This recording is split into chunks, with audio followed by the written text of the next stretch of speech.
farmer and a teacher, a hooker and a preacher, riding on a midnight bus bound for Mexico.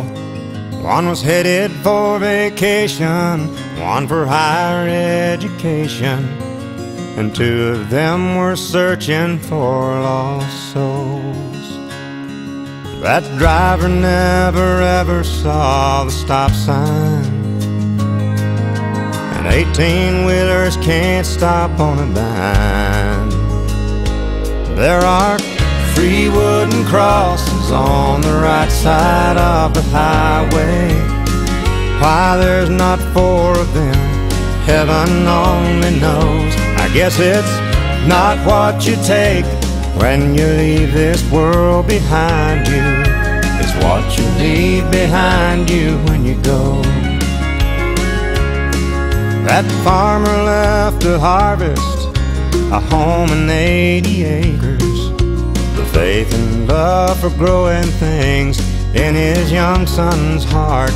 And that teacher left her wisdom in the minds of lots of children, and did her best to give them all a better start. And that preacher whispered, "Can't you see the promised land?" as he lay his blood-stained Bible in that hooker's hand.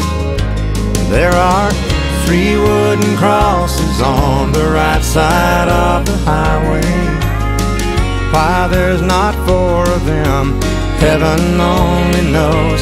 I guess it's not what you take when you leave this world behind you, it's what you leave behind you when you go.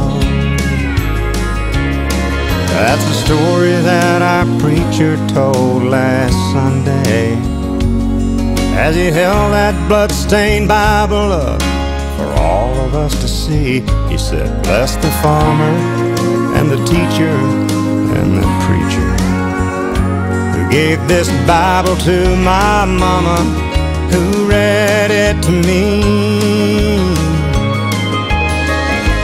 There are 3 wooden crosses on the right side of the highway. Why there's not 4 of them, now I guess we know. It's not what you take when you leave this world behind you, it's what you leave behind you when you go.